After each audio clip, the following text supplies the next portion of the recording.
अस्सलाम वालेकुम, मैं हूं हैदर अज़हर और आप देख रहे हैं sports lounge on Geo super. आज हम बात करेंगे बॉक्सिंग डे टेस्ट्स की, जिसमें एक टेस्ट है न्यूजीलैंड वर्सेस पाकिस्तान, दूसरा है ऑस्ट्रेलिया वर्सेस इंडिया और तीसरा है साउथ अफ्रीका वर्सेस श्रीलंका। लेकिन no surprise, we will be discussing the Pakistan team और पाकिस्तान की जो स्क्वाड है। तो इसके अलावा हसन चीमा स्पेशल होगा उन कायद आज़म ट्रॉफी, क्योंकि 9 राउंड हो चुके हैं और अब आपको एक हैवी डेटा पैक्ड एनालिसिस देंगे Hasan Cheema on the Quaid Azam trophy. Thomas Tuchel अभी अभी फायर हुए हैं बाय पेरिस सेंट जर्मैन, ये ब्रेकिंग न्यूज़ है आज की, तो इस पर ज़रूर नज़र डालेंगे। साथ ही साथ जो इस वीकेंड इंग्लिश प्रीमियर लीग में बड़े मैचेस होने हैं, Arsenal versus Chelsea, Leicester City versus Manchester United, इन सब पर नज़र डालेंगे, इन सब पर बात करेंगे और कोशिश करेंगे कि बीच में अगर कोई और कॉन्वर्सेशन भी हम बीच में स्क्वीज इन कर सकें। We will definitely talk about that as well. Hasan, how are you, क्या हाल है आपका? शुरुआत करेंगे तीसरे T20 से हालांकि मैंने उसका बिल्कुल जिक्र नहीं किया था और मैं इसलिए करना चाह रहा हूँ क्योंकि वो नहीं होता, कई दफ़ा आपको लगता है कि ट्रायल एंड एरर से आप कुछ सीखते हैं।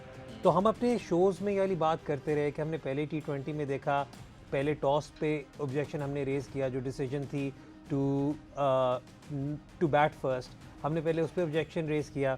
फिर हमने बात की कि आपने 2 एंकर्स को ओपन करा दिया या 2 एंकर्स को टॉप 3 में डाल दिया, उस पर बात की। फिर पिछले मैच में आपने ख़ास बात ये की थी, आपने कहा था जी ये रिजवान का कसूर नहीं है, आप खुद देखें कि अगर रिजवान आउट होते हैं फिर आप दूसरे एंकर को भेजते हैं, हैदर अली आउट होते हैं तो आप हफीज़ को भेजते हैं, and that's what we saw. तो क्या ये कहना गलत नहीं है कि नाउ एवरीथिंग इज सॉल्व्ड? नहीं, एवरीथिंग इज सॉर्ट से ज़्यादा है। ऑब्वियसली द थिंग इज़ कि आपको ये देखना है कि आपके you look at this is not ऐसी टीम नहीं है T20 की जो मतलब कि अभी बन रही है। ये जो चीज़ें हैं जो उन्होंने तीसरे T20 में अप्लाई की हैं, ये ना सिर्फ इस सीरीज़ से पहले, ये जब लास्ट ईयर या ऑस्ट्रेलिया भी गए थे तब भी इनको मालूम था ये सब कुछ। इवन लास्ट ईयर ऑस्ट्रेलिया की अगर हम बात करें तो Rizwan and Haris batted at number 3 and number 4 उस सीरीज़ में भी। तो आपका ख्याल ये था कि उसके बाद इंग्लैंड सीरीज, स्पेशली जिस तरह से इंग्लैंड सीरीज़ गई, कि पाकिस्तान जो है न्यूजीलैंड वाली सीरीज़ में उस तरह की अपनी हिकमत अमली अपनाएगा। तो अगर आपने तीसरे T20 में जाके चेसिंग का भी फैसला किया, टॉप 3 में भी आप सिर्फ एक एंकर खिला रहे थे, और ये सब चीज़ें मतलब कि इनका दुरुस्त होना शुड नॉट बी लाइक कि वो कोई सेलिब्रेशन के लिए कोई रीज़न नहीं, ये मिनिमम रिक्वायरमेंट्स होनी चाहिए। But it adds to, in fact it adds to frustration। हाँ, कि मतलब अगर एवेंचुअली आपने उस कंक्लूजन पे पहुंचना ही है जो कि एक लॉजिकल कंक्लूजन है, तो you could have started off the series that way. ठीक है जी, लेकिन जो इसमें हार्टनिंग बात थी आखिरी वाली, ऑब्वियसली बात है आखिरी 20 आप जीत गए, थोड़ा सा कहा जा सकता है कि मोमेंटम पाकिस्तान टीम की तरफ होगा अब, और जो सबसे बड़ा पॉइंट होगा वही होगा कि entering into the test series the confidence would be higher than what it would have been if they would have lost the last T20 as well। और इसमें ख़ास तौर पे मैं बात करूँगा मोहम्मद रिजवान की। मोहम्मद रिजवान बहुत ज़्यादा तनकीद का निशाना बने, लेकिन मोहम्मद रिजवान की या तो आई थिंक प्रेशर नहीं था। नहीं, प्रेशर तो था, प्रेशर तो डेफिनेटली था। नहीं, उसके व्हेन आई ऊपर मीन प्रेशर नहीं था, आई मीन डेड रबर। नहीं, डेड रबर भी था, but at the same time it was a chase. हमेशा चेस में प्रेशर होता है, आप क्लीन स्वीप हो सकते थे। और रिजवान के अपनी इंडिविजुअल पोजीशन के ऊपर भी प्रेशर था, क्योंकि सेकंड T20 के बाद सरफराज के ऊपर भी बहुत बात हो रही थी, रोहिल नज़ीर ने साइड मैच में 100 मारी है, तो वहाँ पे भी बात हो रही थी।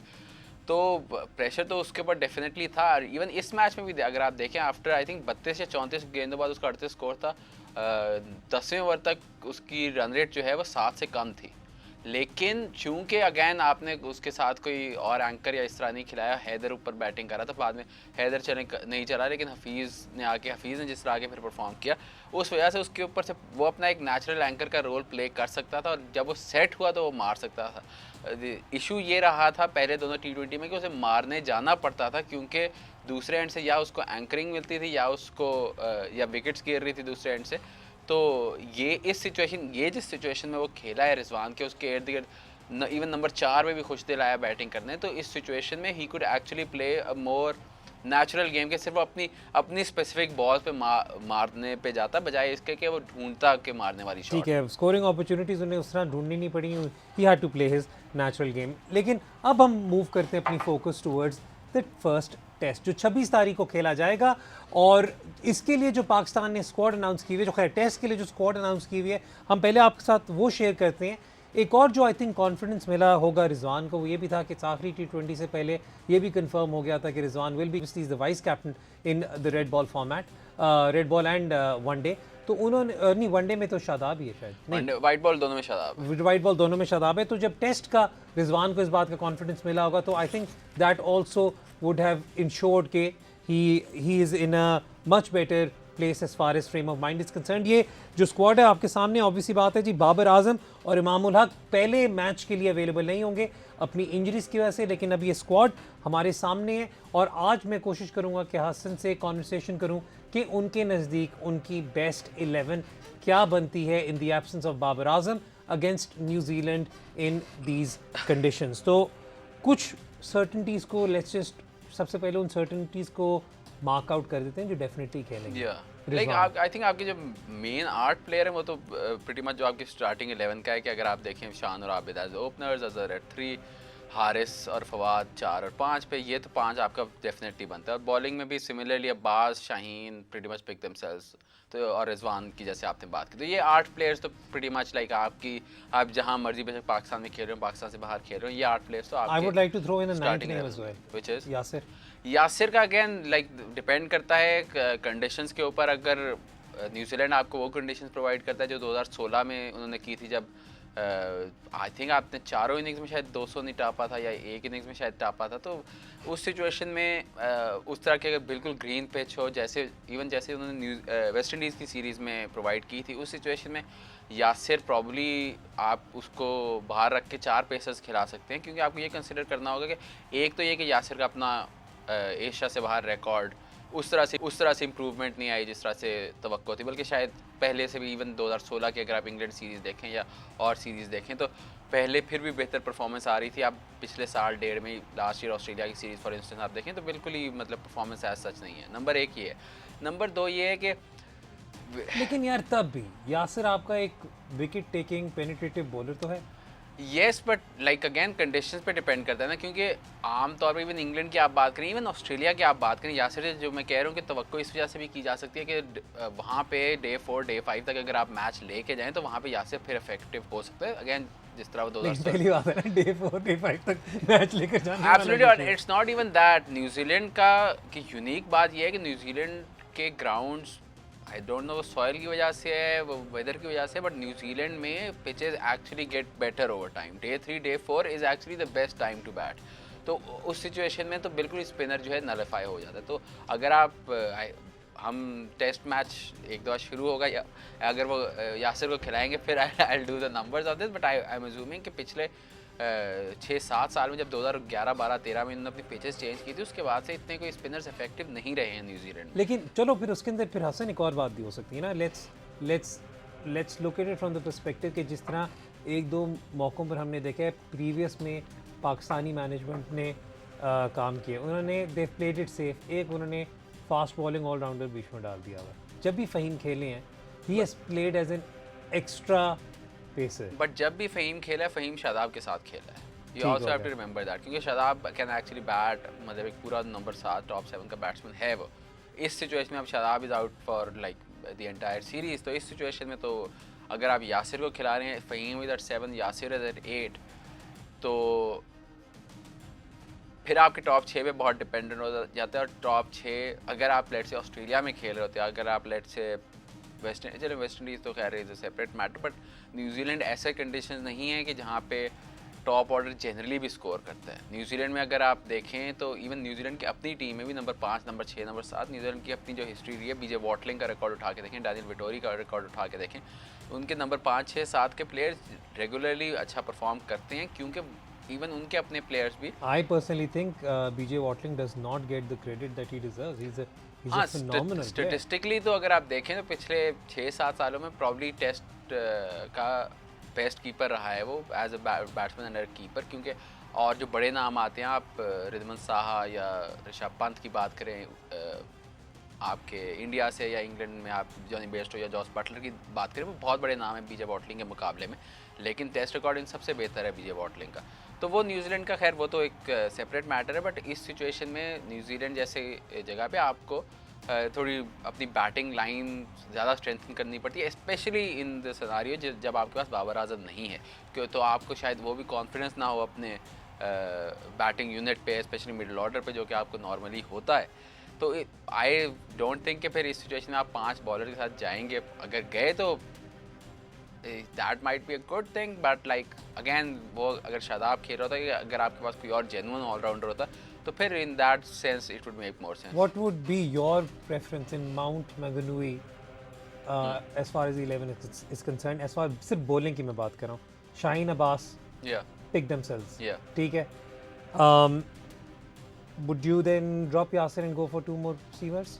आई थिंक कि आई नो फ़हीम ने T20 में बहुत अच्छी बॉलिंग कराई है, but he was the best bowler Pakistan का, लेकिन आई वुड थिंक कि आपके बाकी 2 सिचुएशन में अगर आप बगैर किसी स्पिनर के साथ जा रहे हैं तो सोहेल खान, बिकॉज अगेन वो स्विंग का probably Shaheen aside probably best bowler है पाकिस्तान में, वो बाकी आपके जो ज़्यादातर अच्छे पेसर्स हैं वो ज़्यादा सीम पे ही रिलाई करते हैं, तो इन कंडीशन में बॉल स्विंग करेगी तो सोहेल खान एंड ऑब्वियसली नसीम, क्योंकि वो आपको एक डिफरेंट डायमेंशन प्रोवाइड करते हैं, आपको थ्रेट है या आपको 4 प्लेयर मिल जाते हैं, फिर Sohail is good enough to bat at number 8 as well. Basically Sohail Khan और यासिर शाह के दरमियान में आई वुड थिंक के टसल होगा, अगेन डिपेंड्स वो कंडीशंस पे आएगा, अगर बेसिकली बल्कि आई वुड से सोहेल, नसीम और यासिर इन तीनों के दरमियान में से 2 खेलें और आपके बेसिकली 7 ही बैट्समैन खेलें। अब क्वेश्चन ये है कि आपका 7वां बैट्समैन कौन होगा, क्योंकि अगर बाबर ना होते तो एक्सपेक्टेशन यही थी कि इमाम टीम में आके Imam good bat at 3, Azhar moves down to 4, इस तरह आप खेल सकते थे। इस सिचुएशन में आपको क्या आप इमरान बट को थ्रो इन करेंगे? इमरान बट का बहुत अच्छा पिछला सीजन और डेब्यू, मतलब but it is a debut, या टॉप स्कोरर थे काइजम ट्रॉफी के and everything, but Imran but का अगर आप पिछले सीजन से पहले का रिकॉर्ड देखें, जब जो पुराना फॉर्मेट था, पुरानी जो पिचेस होती थी, उन पे ही वाज एवरेजिंग लाइक 30-32 के करीब उसकी एवरेज थी।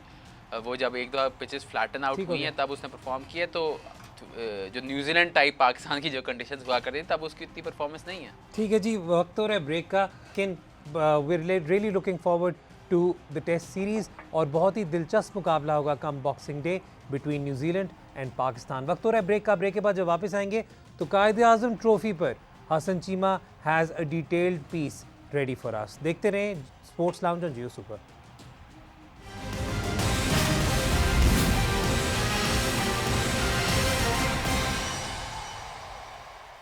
PSL ड्राफ्ट ऑर्डर भी सामने आ गया, तो it will be very very wrong अगर हम HPL PSL के बारे में कोई एटलीस्ट बात ना करें। तो कल जी एक क्लोज्ड इवेंट में द ड्राफ्ट वाज फाइनलाइज, जिसके अंदर जो पहला राउंड था वो रैंडमली पिक हुआ, जिसके अंदर आकिब जावेद साहब के हाथों रुका निकला इस्लामाबाद यूनाइटेड का to have the first turn, और दूसरी बारी मुल्तान सुल्तान्स, तीसरी लाहौर कलंदर्स, फिर पेशावर ज़ल्मी, कोयटा ग्लैडिएटर्स और कराची किंग्स। यहाँ पे मैं एक चीज़ क्लियर करता चलूँ कि लोगों को कई अभी भी कुछ लोगों को मिसअंडरस्टैंडिंग थी कि शायद मे बी ये ड्राफ्ट ऑर्डर पिछले सीज़न की पोजीशन पे डिटर्मिन हुए हैं। ऐसा हरगिज़ नहीं है, ये पहला राउंड रैंडमली हुआ था and it was a coincidence that number 6 got the first pick and the champions got the last pick. उसके बाद कंप्यूटर एल्गोरिदम में जी ये डाला गया था and the random order came out like this, but our main focus is just going to be on the first round pick, और हम इस मौके का फ़ायदा उठाते हुए हसन चीमा से पूछेंगे कि हसन आप पहली बारी में किसे उठाएंगे, ताकि मैं तैयारी कर लूँ, मेरी दूसरी बारी है। या अभी तो इंतज़ार करना पड़ेगा PSL PCB को कि लिस्ट आएगी जब फॉरेन प्लेयर्स की, तो उसकी पर ही डिसाइड होता है, क्योंकि जनरली तो अगर आप PSL तो की हिस्ट्री देखें, आप अगर PSL की हिस्ट्री देखें, आई थिंक के पहले साल लाला के अलावा हर साल प्रॉब्ली नंबर 1 पे एक फॉरेन प्लेयर ही किया, राइट? यस। हाँ, तो लाइक वो अब डिपेंड करेगा कि आपके कौन से प्लेयर आते हैं। ठीक हो गया, होपफुली पहली पिक से हम विराट कोहली को उठाएंगे। ये विराट कोहली को उठाएंगे और हम दूसरी पिक से इमरान नज़ीर को। अच्छा, लेकिन मैं इसके अंदर ये एक क्लैरिफिकेशन आपको और भी देता चलूँ, क्योंकि बहुत ज़्यादा आप लोगों के ट्वीट्स और सवालात PSL ड्राफ्ट से रिलेटेड भी हैं। अभी प्रोसेस काफ़ी रहता है, अभी आज लोकल प्लेयर्स की जो एग्जिस्टिंग रोस्टर हैं उनकी कैटेगरीज फाइनलाइज हुई हैं, उसके बाद जो फॉरेन प्लेयर्स हैं उनकी जब रजिस्ट्रेशन क्लोज होगी तो हमें उनका पता चलेगा, फिर ट्रेडिंग विंडो होती है, उसके बाद रिटेंशन अनाउंस होती हैं। तो अभी भी there is a significant way to go, but the formal start to the PSL 6 season has begun and we'll keep you posted on that. अब चलते हैं कायद-ए-आज़म ट्रॉफी की तरफ।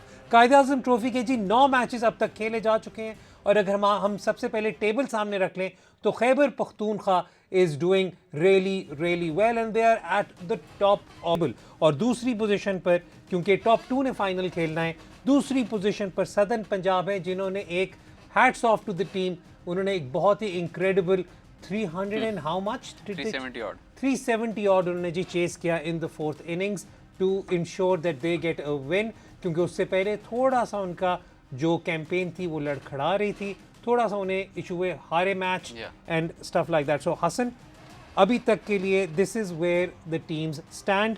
Sindh is at the bottom और मैं कॉन्वर्सेशन स्टार्ट करूंगा with Sindh सिर्फ इसलिए क्योंकि कल मैंने आपका वो ट्वीट पढ़ा था जिसके अंदर आपने हाईलाइट किया कि जब से रीस्ट्रक्चर हुआ है सिंध की जो मेन फर्स्ट 11 है वो स्ट्रगल कर रही है, जबकि नीचे क्या हालात है, जरा प्लीज व्यूअर्स को बताएं। सो पिछले साल जो दोनों अंडर 19 के टूर्नामेंट हुए थे, 3 डे का भी और फिर 50 ओवर का भी, दोनों ने सिंध ने जीते थे। इस साल भी दोनों सिंध ने जीते हैं। T20 भी, T20 साथ में 3 day, I don't think 1 day इस साल का हुआ है, और T20 तो ऑब्वियसली वो जीते हैं। और साथ में आपका जो सेकेंड 11 का इस साल जो टूर्नामेंट चल रहा है उसमें भी सिंध की कामयाबी हुई, तो जिससे आपको ऑब्वियस है अगैन वो कराची के क्लब सीन की मतलब कि पावर का आपको पता चलता है, उसके प्लेयर डेवलपमेंट का आपको पता चलता है, और जिस तरह से प्लेयर आ रहे हैं कराची से इन जनरल, बट सिंध से। अब द गुड थिंग इज़ अगर आप शाहनवाज हनी को देखें या आप जाहिद महमूद को देखें, और मतलब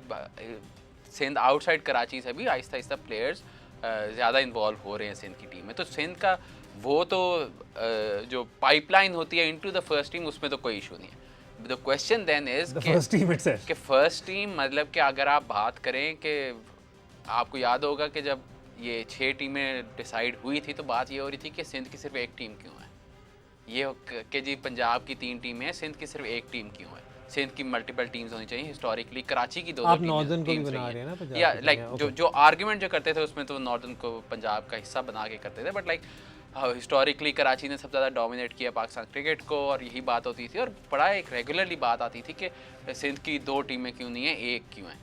और अगर आप सिंध की परफॉर्मेंस देखें ओवर द पास्ट 2 ईयर्स तो फिर आपको वो जो लॉजिक थी या वो आर्ग्यूमेंट जो थी वो ऑलमोस्ट रिडिकुलस लगती है, क्योंकि सिंध वाहिद टीम है जो अभी तक किसी फाइनल में नहीं पहुंची, ना T20 के ना कायदम ट्रॉफी को। और जैसे हमने अभी टेबल देखा, सिंध इस साल भी फाइनल के लिए नहीं पहुंच पाएगी कायदम ट्रॉफी के, जो कि आई थिंक है फिर एज आई मैंशनड अर्लियर कि जिस तरह से टैलेंट आ रहा है, जिस तरह से अंडर 19 और सेकेंड 11 उनकी परफॉर्म कर रही है, सवालिया निशान उठाने पड़ेंगे उनकी मेन टीम के ऊपर। आप ये भी कंसिडर करिए पिछले साल से इस साल तक कोच में भी तब्दीली हुई है। इस साल बासित अली उनके कोच आए थे। बासित अली का ट्रैक रिकॉर्ड बहुत ज़बरदस्त है। एग्जैक्टली मैं कहने लगा था, बासित अली का ट्रैक रिकॉर्ड सुई नॉर्दर्न गैस के साथ जो थे, आई थिंक 3 लगातार वो कायदम ट्रॉफीज जीते थे सुई नॉर्दर्न गैस के साथ, तो वो इतनी स्ट्रॉन्ग टीम के वो कोच रहे हुए थे। तो यही एक्सपेक्टेशन थी कि बासित अली के आने के बाद से सिंध का जो मतलब ग्राफ है वो ऊपर जाना शुरू हो जाएगा। और जिस तरह से सिंध ने स्टार्ट भी किया टूर्नामेंट का, सऊद शकील ने आई थिंक 1-2 मारे थे। Saud Shakeel even throughout this tournament has been one of the better, probably the best batsman. Tabish Khan की बात करें, ये पहला सीज़न है जब ताबिश खान जिनको हमेशा भूला गया है, इस साल उनकी हाइप रही है रेगुलरली। इस सिचुएशन में भी अगर at the end of the day Sindh, और आप ये भी कंसिडर करें कि ये भी कंप्लेंट्स होती हैं कि सिंध का कोई प्लेयर नहीं है नेशनल टीम में, जबकि बाकी सब टीमों के प्लेयर जो हैं वो मेन प्लेयर जो हैं, आपने सदर्न पंजाब की बात की, उस पर मैं बाद में आऊँगा, उन पे उनके काफ़ी प्लेयर ये न्यूजीलैंड गए हुए हैं, न्यूजीलैंड के स्क्वाड का हिस्सा हैं।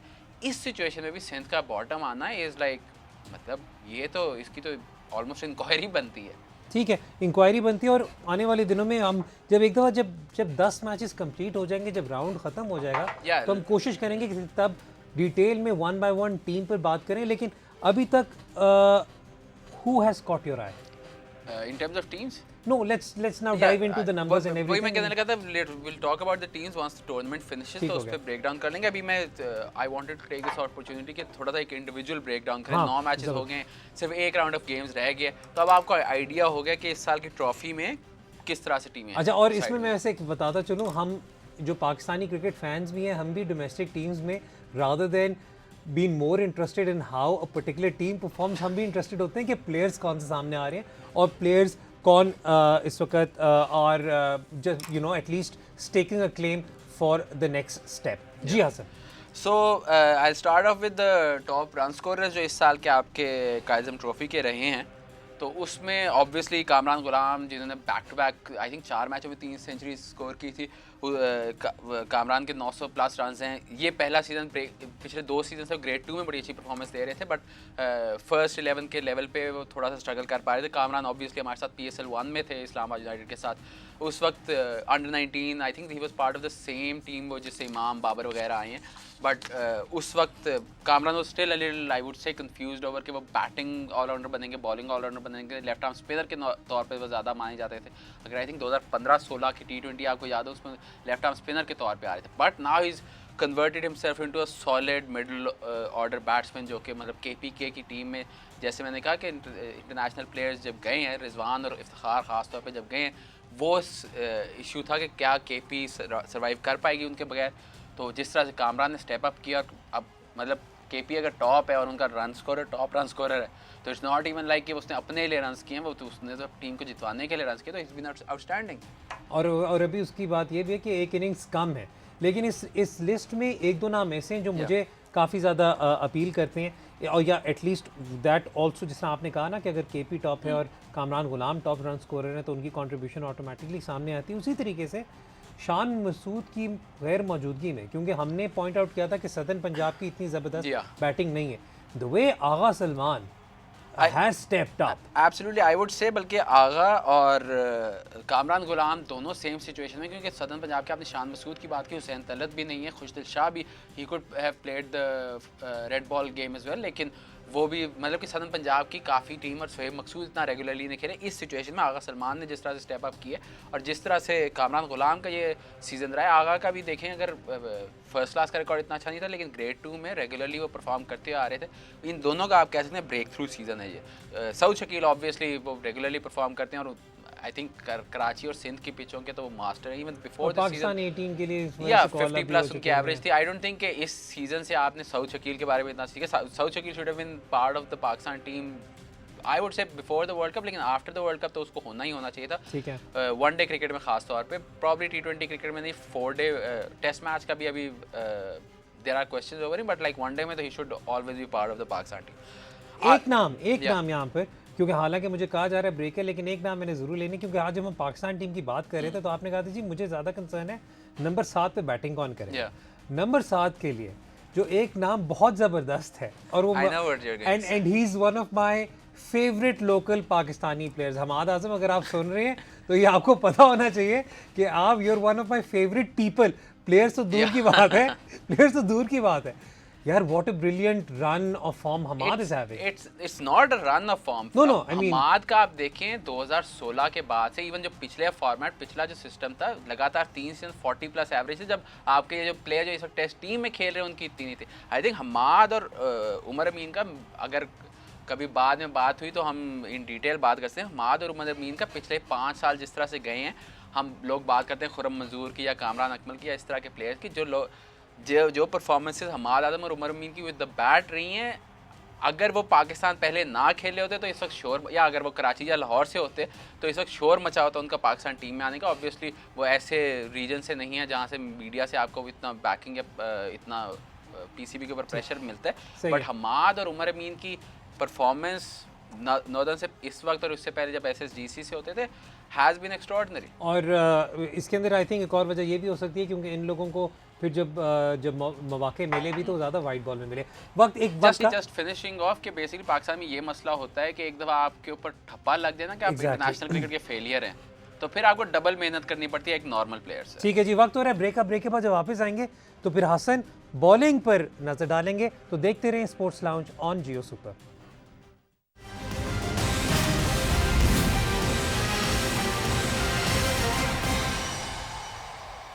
हमने फुटबॉल पे भी बात करनी है, लेकिन इस वक्त एक बहुत दिलचस्प और मेरे लिए तो एटलीस्ट बहुत इंफॉर्मेशनल कॉन्वर्सेशन चल रही है ऑन द कायदे आज़म ट्रॉफी. हसन चीमा ने ब्रेक पे जाने से पहले आपको बैट्समैन जो बेस्ट परफॉर्मर्स रहे हैं और जिस तरह की उनकी परफॉर्मेंस रही है उन पर बात की है. अब हम बात करते हैं हसन बॉलर्स की. मुझे आप ये बताएं जाहिद महमूद क्या कह रहे हैं. क्योंकि because that is Yeah. What everyone, क्योंकि जो पीसीबी के जो ट्विटर फीड भी होती है उसमें जब कोई कमाल डिसमिसल होती है वो भी जाहिद महमूदी की कोई टर्न हो रही होती है. But yes, so let's now dive straight into the bowlers.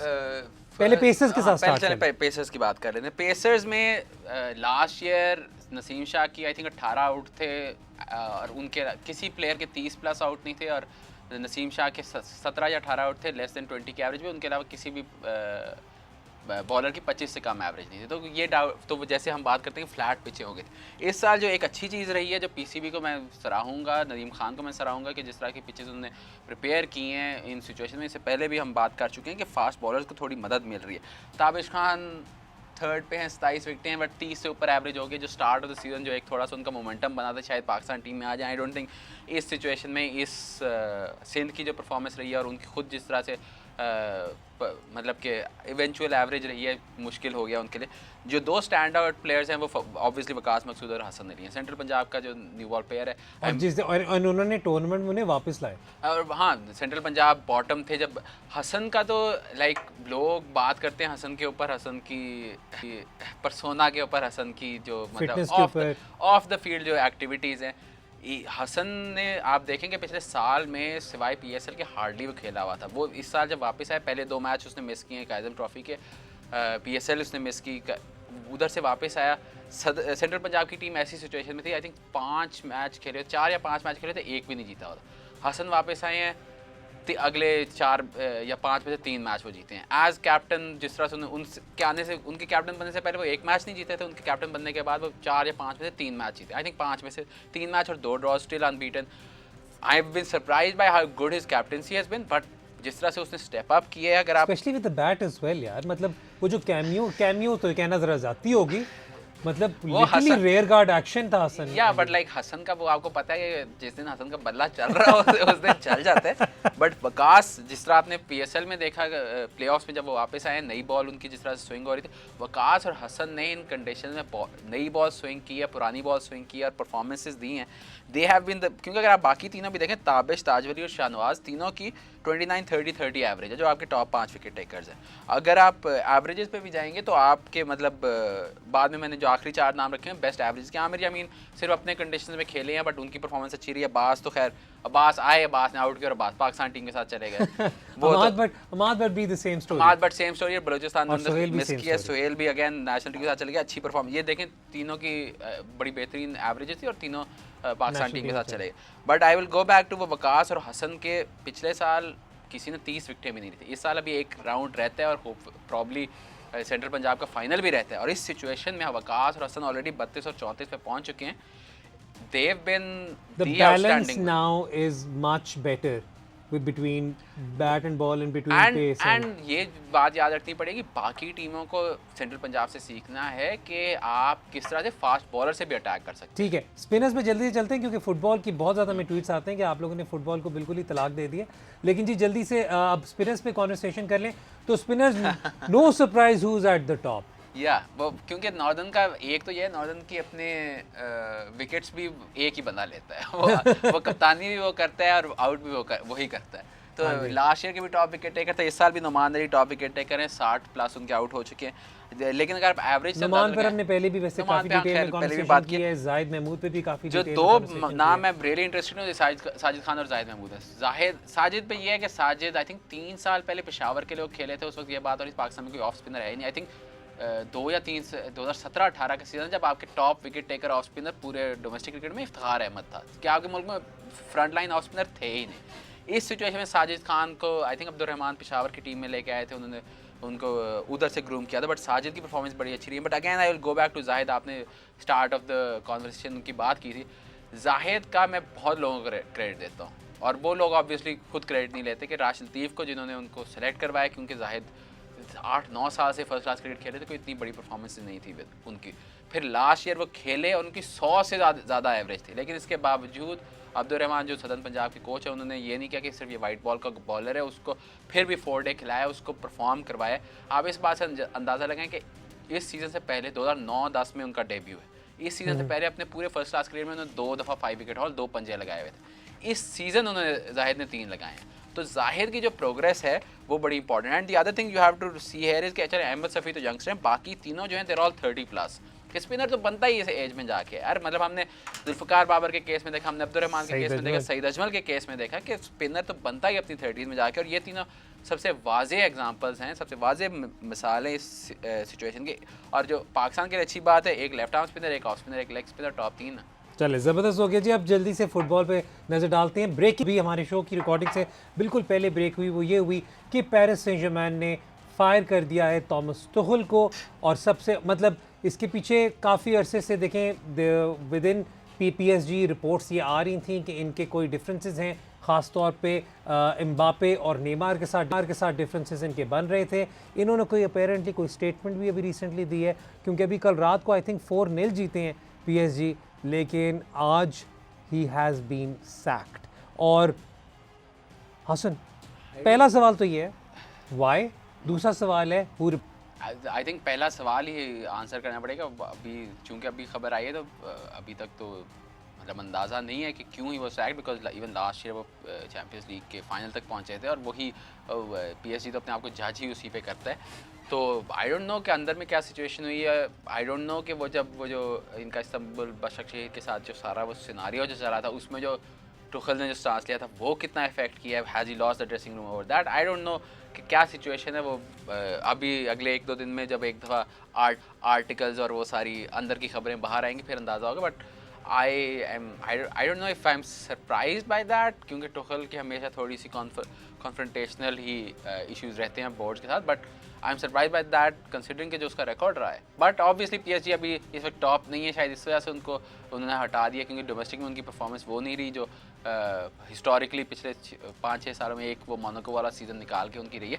But at same time अगर आप पूरी थ्रू आउट यूरोप देखें तो Liverpool are top in the premier league. बाकी आपकी जो टॉप 5 लीग्स हैं उनमें तो कोट को अनकोट बेस्ट टीम जो बड़ी टीम है, दे आर नॉट टॉप। या द इंकम्बेंट इज इन टॉप, मतलब कि आप बुंडेसलीगा में देख लें, सीरिया देख लें। सीरिया तो मिलान की होगी, दोनों मिलान क्लब्स की होगी। आप बुंडेसलीगा की बात करें, बायर लेवरकुसन और RB लाइप्जिग जो है वो ऑलमोस्ट डॉर्टमुंड कह रहा हूँ बायर्न को चैलेंज कर रहे हैं। स्पेन में एथलेटिको डोमिनेट कर रही है। तो ये पोस्ट कोविड सीजन वैसे ही थोड़ा अजीब है शायद, लेकिन खैर PSG के ओनर शायद इसको इस तरह से शायद ना देखते हो। नहीं, लेकिन वैसे हसन ने तो कहा ना कि अभी कबल वक्त होगा इस पर बात करना, लेकिन social media rumours gossips Pochettino का नाम सामने आना शुरू हो गया, तो खैर उस पर आने वाले दिनों में बात करेंगे। अब बात करते हैं इस वीकेंड जो प्रीमियर लीग के मैचेस होने हैं, 2 बड़े मैचेस होने हैं, एक Lester City versus Manchester United. उससे पहले आपको जल्दी से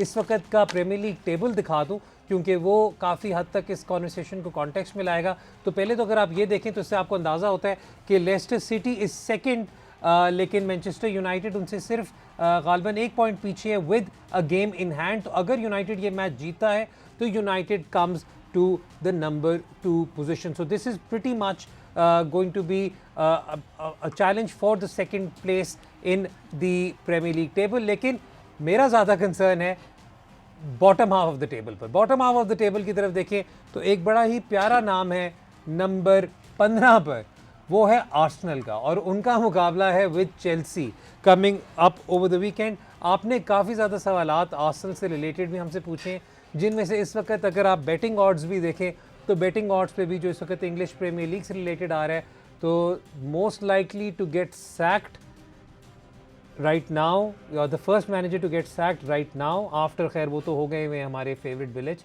लेकिन इज Mikel Arteta. So which game do you want to discuss out of these two? I'm fine with either. Let's start off with Arsenal versus Chelsea, क्योंकि उसमें बड़े सवालात आए हैं। क्या बात करनी है आर्सेनल का, आर्टेटा का मैं उसको कसूरवार नहीं ठहराता। हाँ, उसने कोशिश की अपने एक वो डिफेंसिव नहीं, हम अभी वैसे मैं क्योंकि हमें भी we have to raise our hand as well. हमने जब शुरू में आर्टेटा की परफॉर्मेंस देखी, हमने कहा क्लियर आइडियाज नहीं, यस, और बट उस वक्त भी हम जो बात कर रहे थे वो ये कह रहे थे कि वो डिफेंसिव सॉलिडिटी और काउंटर अटैक सॉर्ट लाइक जो सोल्शायर ने किया उस चीज़ पर ऊपर रिलाई कर रहा है। और उसकी जो आर्टेटा की जो परफॉर्मेंसेज भी थी उसकी टीम की, वो बड़ी टीमों के खिलाफ थी, FA कप में या इवन लीग में भी बड़ी टीमों के खिलाफ। मसला उनका बड़ी टीमों के साथ नहीं, इवन इस weekend against Chelsea I would give them a 50-50 chance, क्योंकि वो बड़ी टीमों के खिलाफ उनको तरीका आता है कि वो काउंटर पे खेलें, और अगर लाकाज़ेट और ओबामेयांग या बुकायो साका या इवन निकोला पेपे अगर कोई इंडिविजुअल मतलब कॉम्बिनेशंस करके बना सकते हैं। मसला तो उनका ये है कि any time they are playing a mid table या लोअर टेबल टीम, तो आप समझें कि आर्सेनल का एक गोल के ऊपर उनकी लिमिट है, एक गोल शायद करें और मोस्ट प्रॉब्ली कोई गोल नहीं करेंगे, बिकॉज अगेंस्ट पैक डिफेंसेस तो आर्सेनल का कोई क्रिएटिविटी नहीं है। How much of an impact has Aubameyang's poor form had on them? क्योंकि पहले वो थ्रू आउट आउटलेट ही वो थी ना, वो आउटलेट भी था, और वो मतलब कि इवन अगर आप पिछले 2-3 साल देखें आर्सेनल जो जिस तरह की पोजीशन में भी सर्वाइव करता था, इट वाजंट लाइक के वो बेसिकली लाकाज़ेट और ओबामेयांग उनको सेव करते थे, उनकी इंडिविजुअल परफॉर्मेंसेस सेव करती थी। अब सवाल यही है कि आर्सेनल ने तो ओबामेयांग को रखा, but you got like guys Willian, Aubameyang, Lacazette सारे are on the down side of their careers already. ठीक है जी, मैं यहाँ पर ब्रेक का सिर्फ इसलिए क्योंकि अगर ये कॉन्वर्सेशन थोड़ी सी भी और चलती तो किसी पाकिस्तानी ड्रामे से पीछे सैड सॉन्ग का साउंड ट्रैक हमें चलाना पड़ता, क्योंकि बहुत सैड स्टोरी चल रही है इस वक्त आर्सेनल की। वक्त हो रहा है ब्रेक का। ब्रेक के बाद जब वापस आएंगे तो आपके ट्वीट्स और आपके सवालात पर नज़र डालेंगे। देखते रहें sports lounge on Geo super.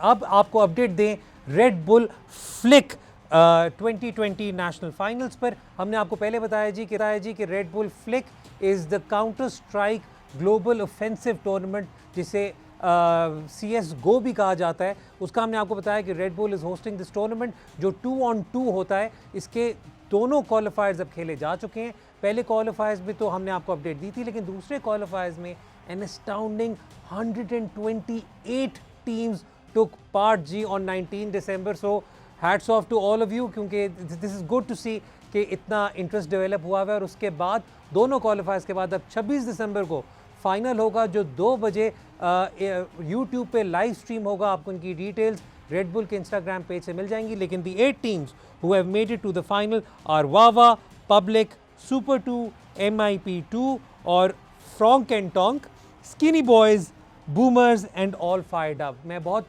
शुक्रगुजार हूँ आप सबका कि आप लोगों ने डिसेंट नाम रखे थे, वरना कुछ नाम ऐसे भी होते हैं जो हम पब्लिकली नेशनल टेलीविज़न पे नहीं बोल सकते। लेकिन best of luck to all the finalist. 26 दिसंबर को ये भी होगा, तो अगर आपको मौका मिले दोपहर 2 बजे यूट्यूब पे ये लाइव स्ट्रीम होगा। Do tune in and check it out. अब चलते हैं जी आपके सवालात की तरफ। काफ़ी ज़्यादा सवालात जो थे हमें आए मोहम्मद रिजवान पाकिस्तान की टीम पर, तो शुरुआत करेंगे विद मोहम्मद रिजवान क्वेश्चन। और सबसे पहले आई थिंक हमारे पास हमारे एक रेगुलर फॉलोअर हैं, उनका ट्वीट है। अगर हम वो स्क्रीन पर ले आएँ, क्योंकि ये 2 ट्वीट जो हैं जी ये सिमिलर हैं। अच्छा, पहले अदनान शाहिद साहब का सवाल आ गया, सॉरी अपॉलॉजी जी। अदनान ने कहते हैं जी ये सवाल ले लो भाइयों, रेगुलर व्यूअर हूँ, please discuss Arsenal's current horrendous form and if Arteta is sacked who should replace him, Allegri or Sarri? Under these circumstances none of them, because none of them will take the job. हाँ, none of them will take the जब job. तक Arsenal अपना hierarchy, अपना sporting director वगैरह transfer situation नहीं sort out करती, आई don't no कि कौन सा, और अगर कोई बड़ा मैनेजर आ भी जाएगा, ऑब्वियसली सारी तो नहीं आएगा अनलेस कोई यूए उसको सैक कर दे, बट सॉरी कॉन्ट्रैक्ट टर्मिनेशन होगी, बट लाइक सारी और एलेग्री का आई डोंट थिंक कि वो आएंगे, because like there are other opening that are going to open up. लेकिन आर्सेनल का issue is not the managerial role. और जब एक दफ़ा आर्टेटा सैक हो जाएंगे तो यार फिर हम एक डिटेल में आपके लिए शो ही कर देंगे उस पर। लेकिन एकदम से मुझे एक लाइट बल्ब जला है कि शायद एलेग्री टू PSG हो सकता है, बिकॉज दैट वाज रूमर्ड काफ़ी दफ़ा। अच्छा जी, अगले सवाल की तरफ चलते हैं। अगला सवाल है जी, अगेन ये जो मैंने आपको बताया था ऑन मोहम्मद रिजवान। जी यूसुफ जई कहते हैं कि is this the end of Sarfaraz the T20 international player after Mohammad Rizwan 89? और दूसरा सवाल भी जी रिजवान से रिलेटेड ही है, लेकिन वो थोड़ा सा जो सवाल है वो ये है कि जी रिजवान और बाबर को आप ओपनर बना दें और बाबर प्ले करेंगे अपनी नेचुरल गेम और रोल ऑफ एंकर, जबकि Rizwan will do the job to tickle the score in the power play. मेरे भाई ऐसी सूरत हाल में ये होगा कि पहले 6 ओवरों में हमारा 25 स्कोर होगा और फिर उसके बाद हमारे जो सारे लोग होंगे हिट आउट करते हुए आउट हो जाएंगे। But anyway, let's talk about the first part after that 89। It's very hard to look beyond Rizwan right now for the wicket keeping role. So थोड़ी देर के लिए खुमार तो रहेगा. हाँ वो तो रहेगा और आई थिंक एक दो सीरीज तो उसके निकलेंगे बट लाइक ऐसे नहीं है कि रिजवान कोई 20-21 साल का प्लेयर है जो अभी आ रहा है तो एक इनिंग्स जो है उसका करियर बदल देगी. रिजवान का अगर आप याद करें आई थिंक 2015 का सीज़न था जब नेशनल T20 पेशावर जीती थी और रिजवान और इफ्तिखार उनके दो बैट्समैन थे. तब से रिजवान उस वक्त आई थिंक नंबर 3 पे मोस्टली खेलता था. इसरारुल्लाह और रिफतुल्लाह पेशावर के ओपनर्स होते थे. तो रिजवान तो शुरू से ही टॉप 3 का बैट्समैन है. लेकिन अगेन सिचुएशन वो आती है कि आपके पास आप हारिस सोहेल को देखें, आप बाबर आजम को देखें, आप इमामुल हक को देखें, आप रिजवान को देखें, they are all the same player.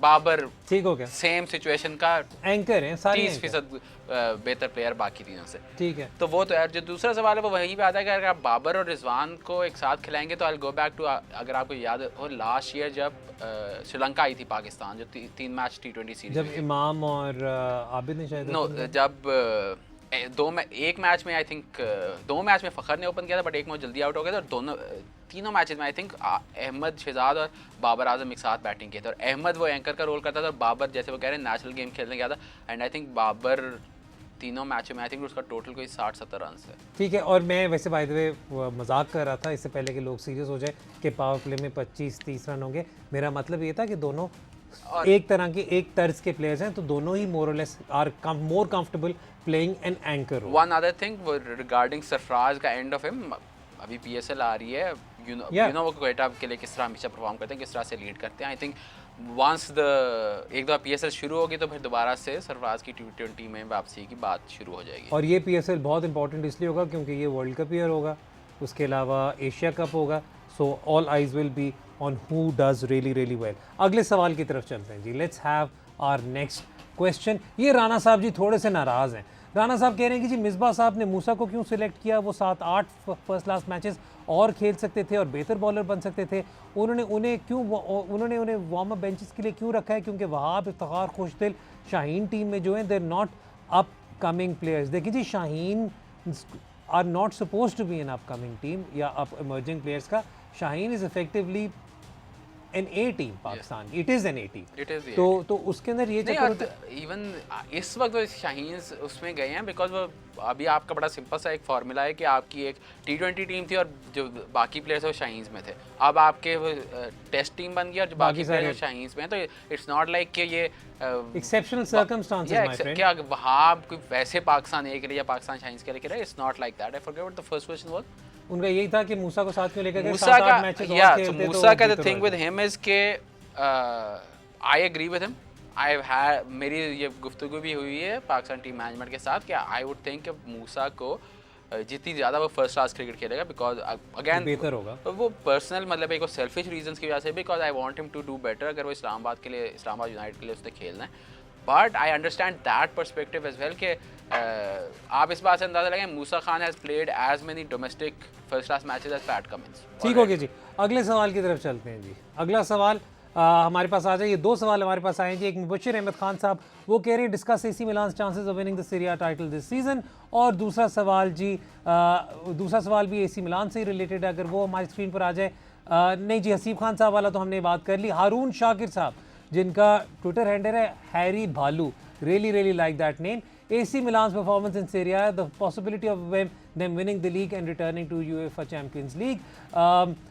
Harry साहब चैम्पियंस लीग में तो वापस आ रहे हैं. जहाँ तक लीग जीतने वाली बात है they are comfortably placed 7 points ahead. So मैं ऑब्वियसली हमने ये शो जब ख़त्म होना था तो मैंने यही कंप्लेन करना था कि हमें AC मिलान पे बात करनी चाहिए थी बिकॉज लाइक पिछले 2-3 हफ्ते से जब सीज़न स्टार्ट हुआ तो मैं आगे पीछे देख रहा था और हर साल ये होता है कि नापोली, कभी रोमा, कभी लाचियो या इंटर थोड़ी देर के लिए, इंटर इवन लास्ट ये भी थोड़ी देर के लिए टॉप ऑफ द टेबल रहती है और फिर एवेंचुअली सब यूवे से पीछे हो जाते हैं.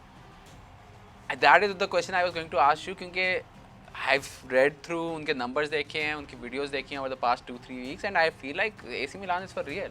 AC Milan is definitely for real. Like मैंने थोड़ा फॉर ग्रांटेड लिया हुआ था फॉर पहले जो 1-2 महीने थे लीग के but like seeing them right now जो लास्ट इस हफ्ते जो दोनों मैचेस हैं दोनों विदाउट ज़्लाटान मतलब देयर फॉर रियल। और जब ज़लातान होते हैं वो 2010 वाला मिलान वाला फुटप्रिंट फॉलो कर रहे हैं काफी हद तक, because it's unbelievable how good in a form he is having right now. मतलब वो नहीं class that's the interesting thing, क्योंकि मिलान डोंट प्ले लाइक, हम अटलांटा की बात करें या हम आमतौर पे बात करते हैं जो भी टीमें स्टेप अप कर रही हैं इन द रीसेंट पास्ट, वो मतलब नया प्रोग्रेसिव स्टाइल से कहती हैं। AC Milan play like a team from 2012, या राइट? दे प्ले अ 4-2-3-1, एक सेंट्रल स्ट्राइकर, उसके लिए चांसेस क्रिएट करने, उसने गोल कर दिए हैं। But the way they play, जो उनकी एफिशिएंसी, मतलब like I want to do a segment on them in detail because they're for real. Definitely do that, specially क्योंकि अब जब यूवेंटस अपने रवायती हरी फ्योरेंटीना से जिस तरह 3-0 हारे हैं, उसके बाद not the best of results to take into the Christmas break. हमारा जी वक्त अपने अख्ताम को पहुंचा। Hasan, thank you so much for your time and your details. आपको हमारा शो कैसा लगा, अपना फीडबैक ज़रूर दीजिएगा। मुझे तो फ्रैंकली स्पीकिंग आज का काफ़ी इंफॉर्मेशनल कॉन्वर्सेशन लगी थी, एजुकेशनल लगी थी जो मेरी कॉन्वर्सेशन हुई विद हसन चीमा, लेकिन we will await your feedback. अपने भी ट्वीट्स हमें भेजते रहा करें, अपने भी सवालात हमें भेजते रहा करें। आपकी encouragement makes this show better. Haider Azhar को अगले दफ़ा तक के लिए इजाज़त दें। खुदा हाफिज़।